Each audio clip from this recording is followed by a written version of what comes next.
Well, good afternoon, ladies and gentlemen. Today is about governance and how it affects the getting of business value from all that big data that lives out there, the Internet of Things, and all the other sorts of big data that are causing some degree of confusion, but also causing a lot of excitement amongst businesses. And you guys are going to be playing a part in the future in getting value from all of this data in various different ways. I want to look first of all at what are the principles of governance, what are we trying to do, what's its purpose, how do we define it. And then out of the 12 V's which I mentioned to you last semester in the Big Data Analytics presentation, we'll look at particularly the V for vulnerabilities. And we're going to look particularly at security, ethics, and project management. Those are areas which seem to be causing universal issues around the world at the present time in terms of IT, in terms of systems, in terms of the use of data, in terms of analysis and presentation of data. All sorts of things are causing problems. And you guys are going to be, in the future, in a position to be able to help to address some of the difficulties, some of these vulnerabilities, by doing things differently. We've got a lot of experience over the last 40 years about how we should be doing things correctly. But unfortunately, like most humans, we only learn from our own mistakes. We do not tend to learn very well from other people's mistakes. And I'll be showing you some typical mistakes over the last few years, some of which you will know about, some of which you may even have suffered from. And maybe you will learn a little from them and do something differently to try and make things a little bit better for the world. Now, a few years ago, I gave a presentation to a conference in Toronto based on some work I was doing with a professor from the business school down in Cambridge and some people who were working at the London Stock Exchange and consultancies down in London. And we came up with a new way, a simplified way of defining governance. Because you can go into dictionaries and find all sorts of long-winded ideas about governance, is about how nations organize themselves, how businesses organize themselves, and so on. But when you actually put it all together, you do a critical evaluation or critical analysis of, say, half a dozen different definitions, and then create a simple synthesis, bring it back together. You come up with something along the lines there. You can have as many little phrases as you want, but this seems to typify the basics of what governance is all about. Doing the right thing in the right way, at the right time, with the right resources, to the right quality, in the right place, for the right reasons, and you can carry on if you want to. So I'm going to be looking at what is it we need to be doing in the right way, for the right reasons, with the right quality. Those are three critical parts that I want to look at today. To put the whole thing into context, because most of you are going to be end up working in businesses or organizations. If you're in commercial sorts of businesses, retail, manufacturing, whatever, then there will be a small board of directors or one director if it's an SME perhaps. And the UK Companies Act 2006 section 172 defines some of the fundamental responsibilities of a director. Now, I don't know for sure whether our politicians and law writers back in 2006 intended them to be in this sequence for a specific reason, but I like to take comfort in the fact that the first one is the taking account of consequences in the long term, in the future. What I particularly like is the second one, that a director's responsibility, accountability, is to consider the impact of decisions on the employees. And then you've got things like suppliers and customers and other stakeholders.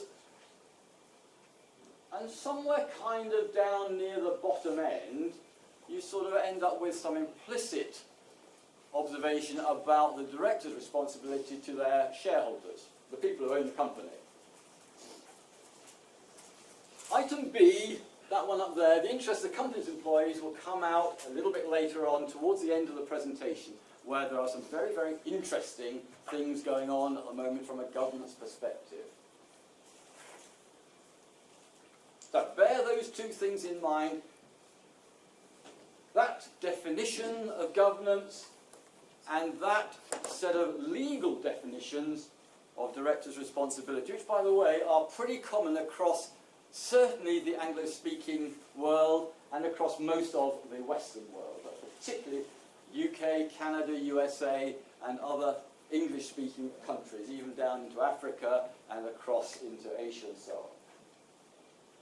They've modelled their responsibilities for directors on these sort of terms.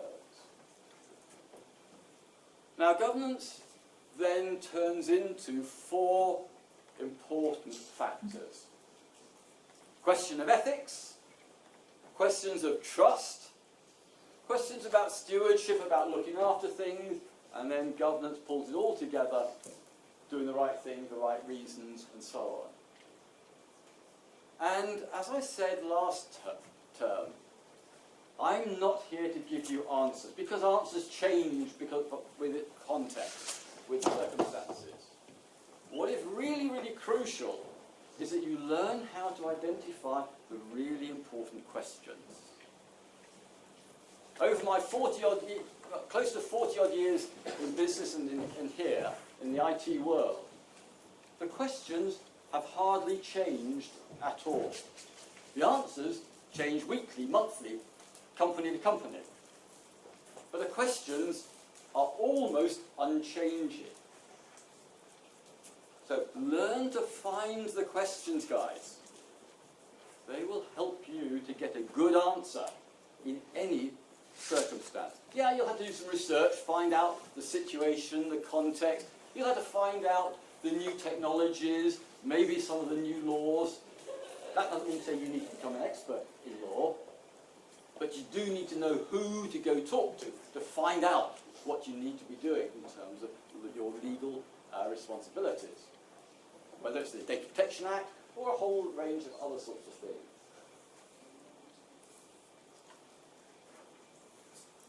You may remember this chart from last term, the 12 V's of big data. The original 3 on the left, which define it. It's bigger than we know really how to handle today. Which then moves on as we know more about streaming large amounts of data through our systems, whether it's in SAS, which we have here, or R, or SPSS, or Cognos from different suppliers and manufacturers of software. We are always pushing the boundaries of the amount of data we can cope with. When I was at Rolls-Royce, just leaving in 2000 or thereabouts, the question was the data warehouse, did we need to store a few terabytes? Today we store terabytes on our hard drives at home. It's now petabytes is the sort of size that we're working on, which is kind of about, what, 10 to the 15. Is the kind of limit of what we think we are able to handle. But already organizations are thinking, no, petabytes is too small. We need 1,000 of them. We need exabytes. That puts the performance up by a factor of 1,000, both in terms of volume and in processing speeds that we need to cope with. So this is always a moving target in terms of big data. Velocity.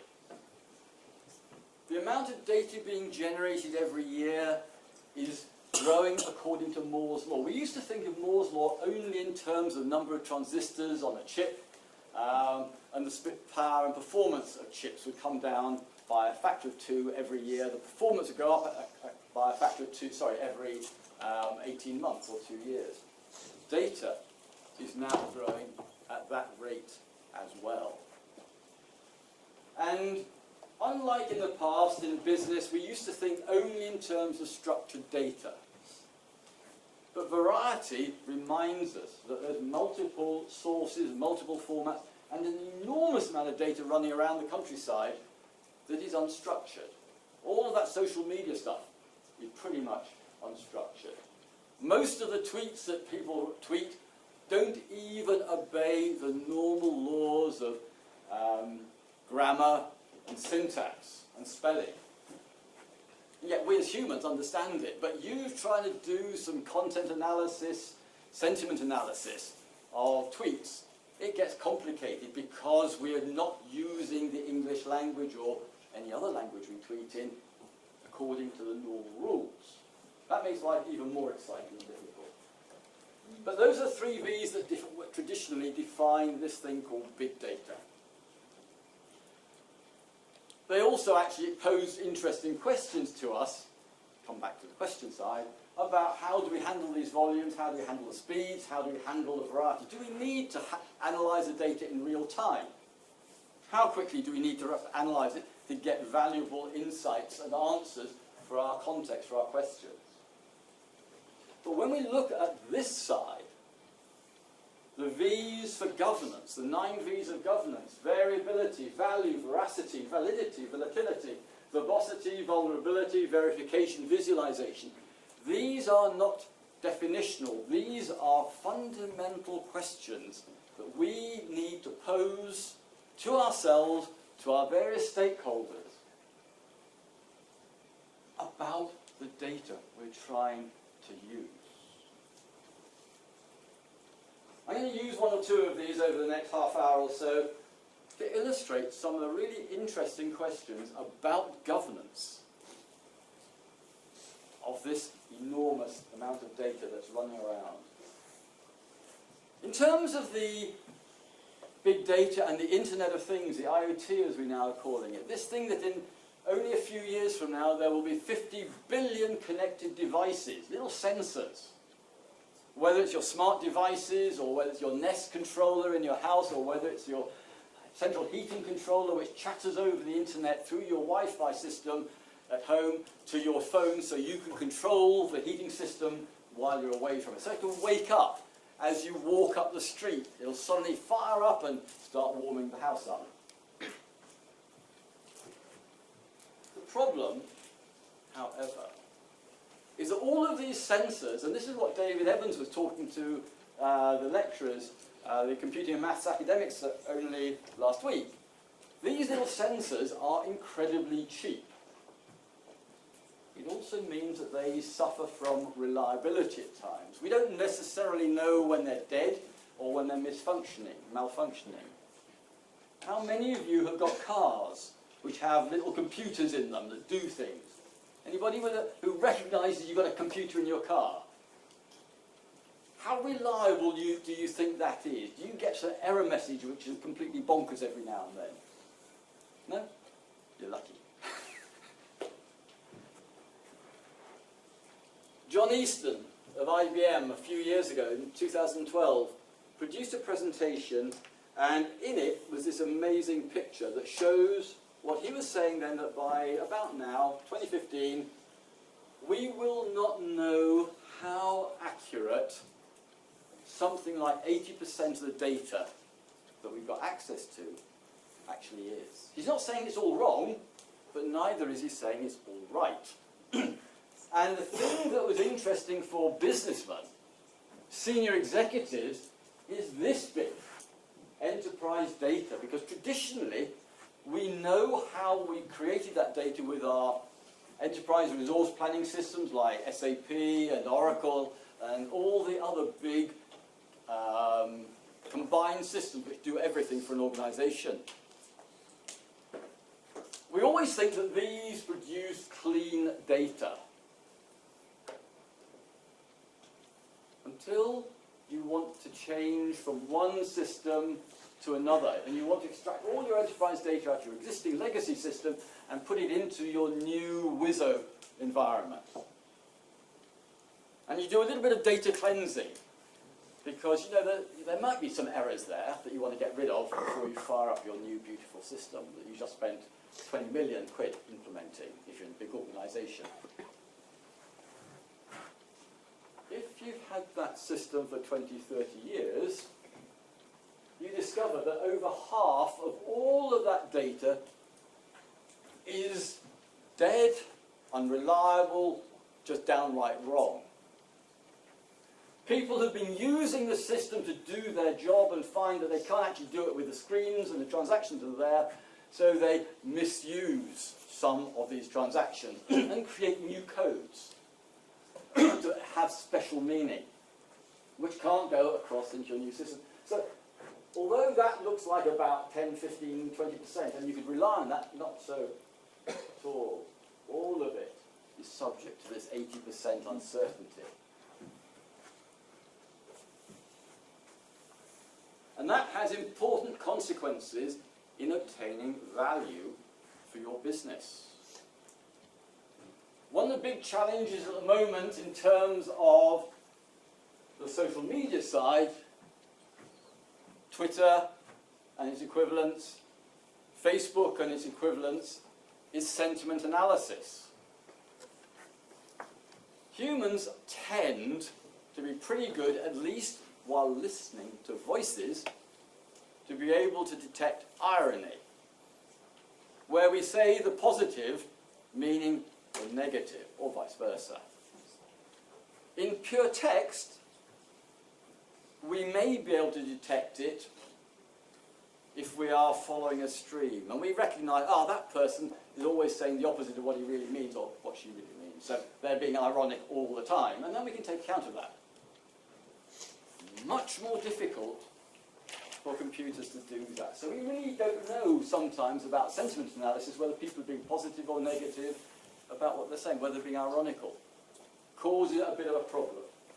We can't be entirely certain we can trust those results. But I want to come back to the beginning again now. With those sort of warnings sitting out there, what on earth do we mean as a critical question value? Because essentially, everything that we do in the world of IT, for the organisations that we work for, should contribute to the long-term value of the company, to give it more profit perhaps, make it more sustainable, lasting longer into the future. Is it just about money? The gold, the bag of gold that people tend to think of, that value in commercial terms is always about profit or cash flow or money? Or is it something different?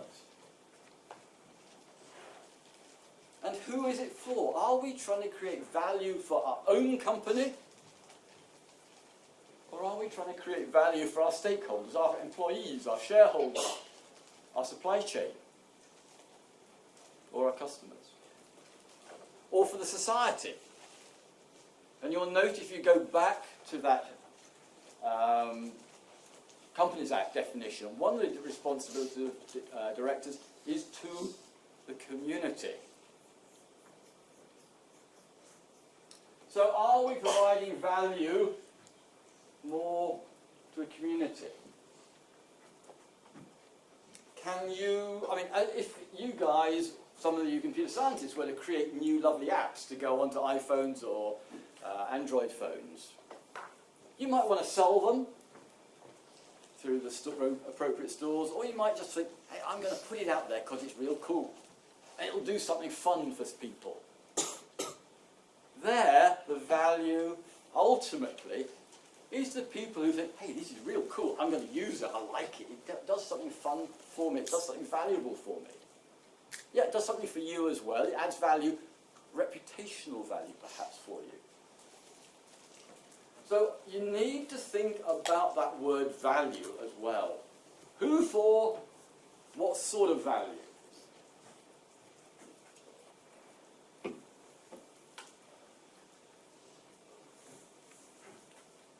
John Easton's chart talked about questionable veracity. We know that we do not often put correct data into our registrations when we're registering on websites and so on, particularly if there's no direct consequence of something not getting delivered to us.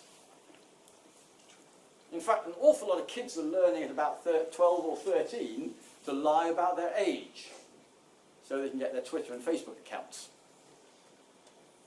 Now that's kind of interesting for marketing people,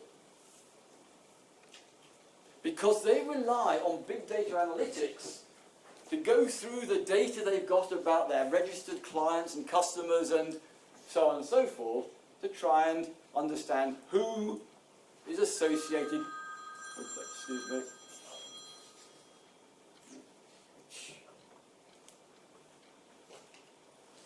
Beg your pardon.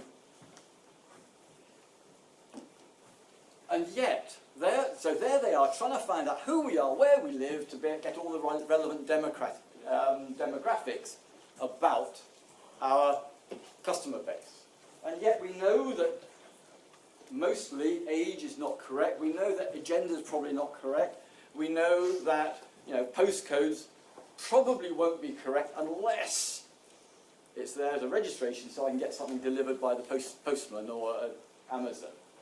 Now, some organisations like that, we tend to have to be slightly more accurate. We also know that we change our mind. How many of you sort of, when you're online, sometimes will like something and click the green up thumb one day, and then a few days later you get bored or something and decide you'll reverse your liking and dislike it? Does that happen much? Sometimes, yeah. So, and that little graph there from YouGov was kind of showing that in a context they'd asked some fundamental questions about predicting what we would do under certain circumstances, and then a day later asked the question, yeah, you said you would do whatever you said you'd do. How confident are you that if that choice actually came up, you would do what you said you would do? And we can see that a large proportion said, well, they're about 90% confident, but some of them were only 50%. Quite a large chunk were 50% confident. So we don't really know whether we're right or wrong. So we've got some problems there. Now, you've all got, or almost all of you have a smartphone, haven't you, I think? And you know that you can switch on location services so that your photos are tagged as you go into various shops. Suddenly it'll go to Facebook, say, and say, oh, I'm in such and such a shop, or what have you. Or if you're an Android phone, you can set it up so it will track everywhere you go, minute by minute, through the day, through the week, and so on. And you can actually do something with your Android phone and find out all the data that Google has got stored on their servers, would you believe, about where you've been for the last however long you've been letting it track you. And so we kind of get a feeling, we like to believe, and businesses like to believe, that location data that's coming from our smart devices is accurate, because GPS is accurate to plus or minus 10 meters under almost all circumstances, they say. That's the theoretical capability of these sort of devices and the sets of satellites around up there. And yes, under normal circumstances, out in the open, it's kind of that sort of order. The only problem is that actually it's not very true. And there's an organisation in the States called Think Near, and they produce every quarter a nice little analysis of how accurate they're finding those transmitted or recorded location data is, or are, sorry. And it shows, for example, down here, 8% of all of the location data is somewhere worse than 100,000 meters. That's less accurate than 60 miles. Only last quarter, 37% of the data was accurate to within, let's see if we can read that, that is 100 meters. Not the plus or minus 10 meters in the theoretical accuracy, but 100 meters. And an awful lot is here, particularly regional, is somewhere between 1,000 to 10,000 meters, out to 6 miles error. I've got 10 or 12 students, final year students, doing a major project for me in characterizing the accuracy and inaccuracy of location services. I've got data of my own where photos are 22.5, 23 kilometers adrift. Got a huge amount of data which is half a mile or more adrift. Now, why is that important? Well, some of you will have registered, no doubt, with companies like Costa or other coffee people who will send you tokens, discount vouchers, discount codes because you are within 100 meters of their outlet and would like you to pop in because here's 10% off. Lovely marketing concept. Great if you happen to be within 100 or 200 meters of that shop. Kind of irritating if you're in the wrong city. So if you are in Derby and you get one of these shops sending you a voucher for their Sheffield shop, which is 45, 50 miles away, it's kind of irritating to get it. It's not very good for the company's reputation that it's incorrectly targeting, thinking that you're in Sheffield when actually you're in Derby. And that's really what the impact of those 28, 17 and 8% error or proportion of data being wrong is going to do. It's wasting your effort as a company, it's wasting and irritating your customers because they can't take account of it or take advantage of it because they're not in the right place. So here's a lovely area where we need to worry. Now again, in terms of safety, there's a European directive which is supposed to kick in sort of about 2017, 2018, 2019 called eCall, which is requiring all new cars to have a little gadget in it which, if it detects a crash of that car, it will send an SMS to the local emergency services saying, by the way, I am this car and I've had a crash at this location.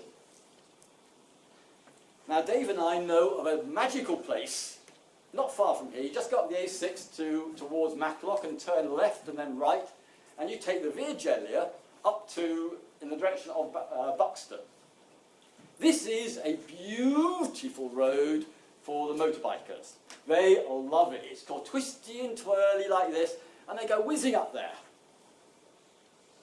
The sad thing for eCall is there is no location services data available along the whole of the dangerous part of the Visualisation. Not anywhere. No GPS, no cell, 3G, 4G cell data, nothing. It's a total dead spot, and that's where the accidents happen. Not on the top, as you come out of the Visualisation and you can see all of the satellites.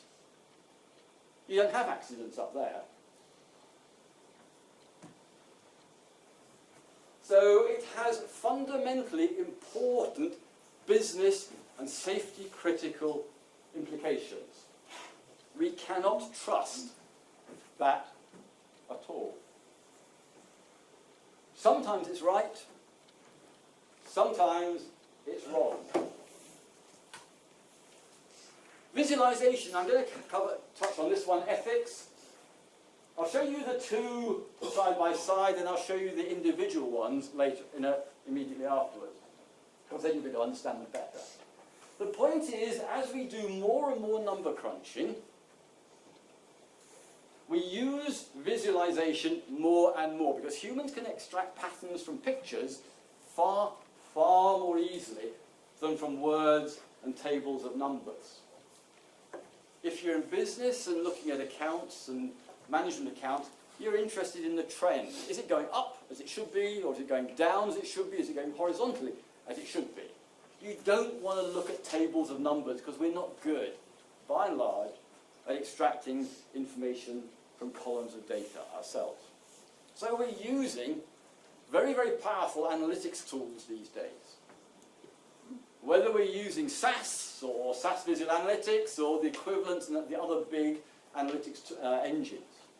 or all of those analytics tools you can get out on the web. They produce beautiful pictures, but there is an ethical issue that's involved. This is an illustration of, this is a good story, guys, on your left-hand side. But on the right-hand side is the restatement, the representation in a way that most people understand the data. That was published by the government and the Treasury a couple of Christmases ago. A few weeks later, you might say the Guardian or custodian of statistics and such things for the government, Sir Andrew Dilnot, said, that is very seriously misleading, because it shows that, broadly speaking, all of those things are about sort of not too far adrift. Ethically, in one sense, that is still correct, but I'll go to the next page. You have a very clear scale up the side, so it must be, if I get the wrong impression that this one is only about 3/4 of that one, which is within a gnat's whisker of that one, if I make that mistake, then that's my incompetence because I'm not looking at the log scale carefully enough. But it was done incredibly carefully to give that misleading impression. It's not telling lies directly, but it's making us, the viewer, construct the required lie in our own head, our own mind. Now bear in mind that this was presented, this is actually in millions, I think it is. The scale isn't actually very clear from the data, but it's in millions, I believe. This is looking over the next 5 years, or was then, the amount of capital investment being planned into various areas of infrastructure. Communications, energy, flood defences, intellectual capital, transport systems, waste management systems, and fresh water and such like. All crucial parts of the national infrastructure. And it looks as though the government has coordinated a really quite a good approach, that pretty much all the forward investment is within a gnat's whisker. Until you look at it like that. And bear in mind, this was the December before we had the floods in February 2014, which kind of wiped out half of Somerset and all sorts of other places. And suddenly we see, in a real comparison that ordinary humans will understand, with a linear scale, flood defences is hardly off the bottom line. Intellectual capital, that's 1 pixel. Now, if the government had published that, people would have said, the energy companies are pouring money into things, and somebody is pouring quite a bit of money, and there's HS2 in there, which is not even sort of off the ground yet.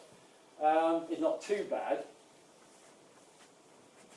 Not very much from communications, waste management, a bit more water there.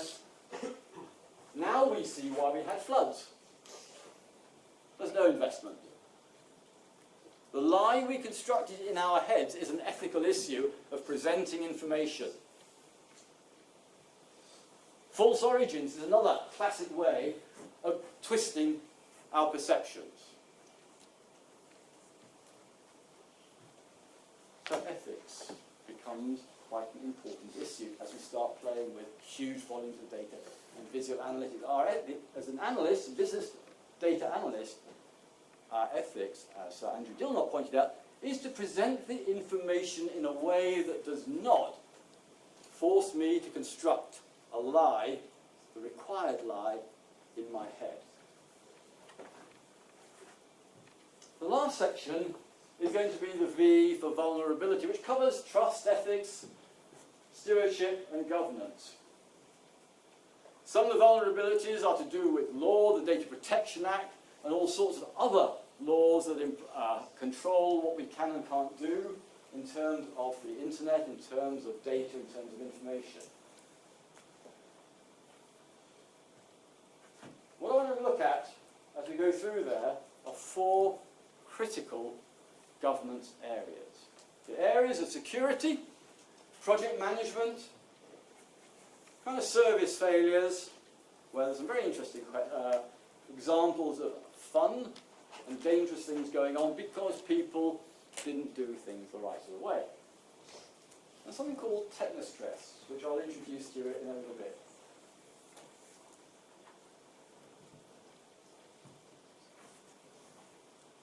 Data breaches.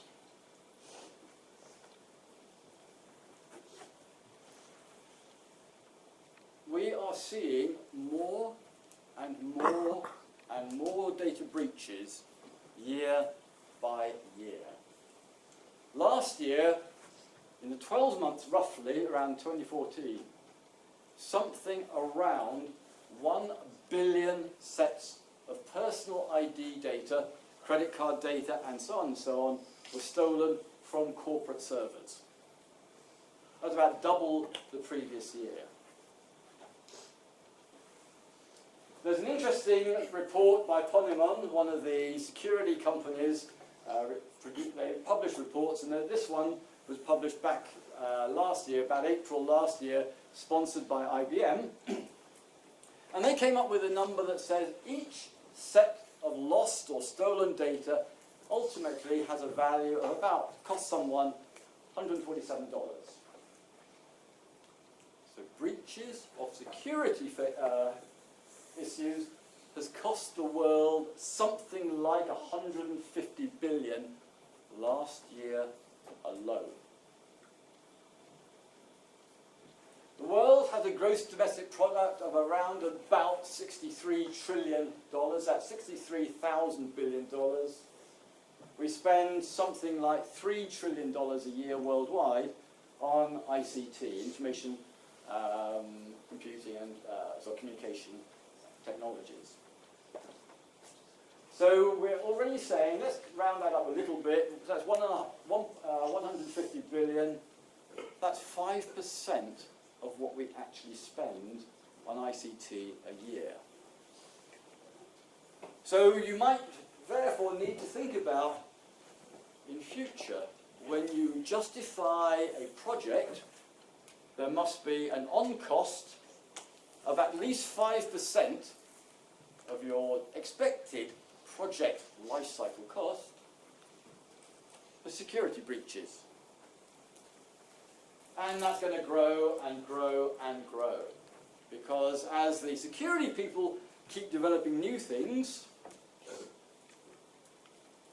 companies out there don't necessarily take them on board because, hey, those are patches, and we don't necessarily have time to keep up with all the patches, so our software, our operating system software might be 1, 5, or even 10 years out of date. Think back to some of those lovely hacks last year, where there were holes in some of the Apache servers and so on.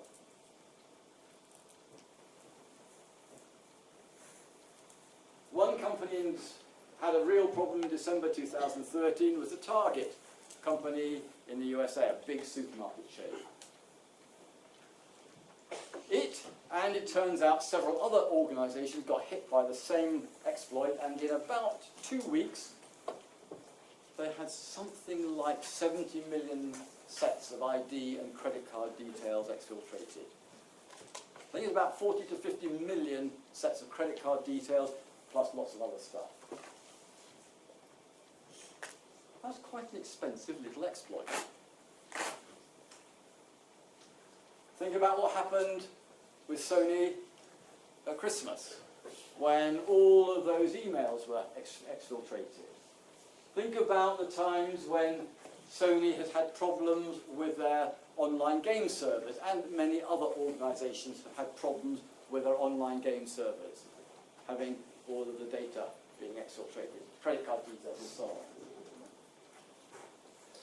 But think too of the fact, over the last 21 years, the Standish Group, which is a consultancy in Boston, Massachusetts in the States, have been doing an annual survey called the Chaos Survey. And they contact chief information officers around the world about the success and failure rates of their projects. I'll show you the chart in a minute, but essentially it shows that about 35% of all projects are delivered on time, to budget, and meeting the agreed contracted for functionality. The other 60% do not achieve that. In fact, it's quite bad. A lot of them actually get cancelled. And it turns out, and I heard this at a keynote address in Las Vegas, at a conference I was at in October, that the same rate of lack of success is occurring in all of the new big data analytics projects that are going on now. Only 40% of big data analytics projects are successful. And these are ones which are aiming at generating lots of business value, lots of profit improvement, lots of cash flow improvement, growth in market share, growth in numbers of customers, and so on and so forth. And yet, they're all failing. Well, not all of them, but a lot of them. Depending on exactly how you calculate the costs of failure, the costs of the problems of projects not being completely successful or not delivering the required functionality, it's somewhere between 200 billion a year, which is kind of the number we just saw in terms of those security breaches, plus a bit, right through to something like $6 trillion a year is wasted because of IT. Now, that includes the on-costs of having to do things differently in more expensive ways, the fixing of the system, replacing the broken system, all the costs that are written off, and.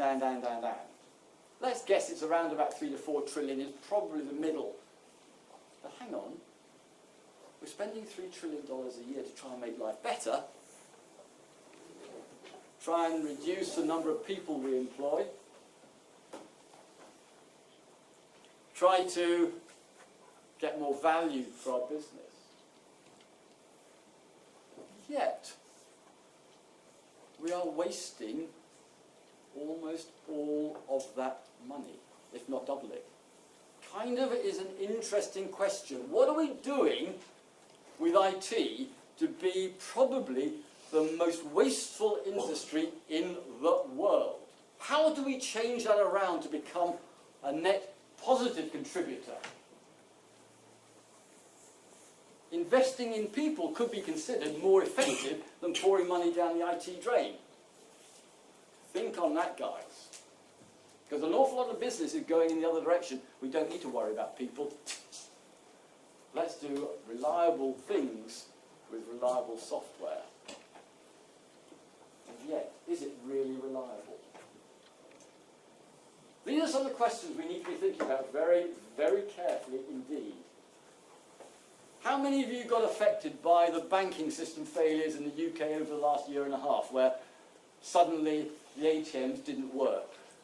If you're an RBS NatWest Ulster Bank customer, you will have known a year and a half ago that you couldn't get at your money for perhaps a week to 2 weeks, 3 weeks.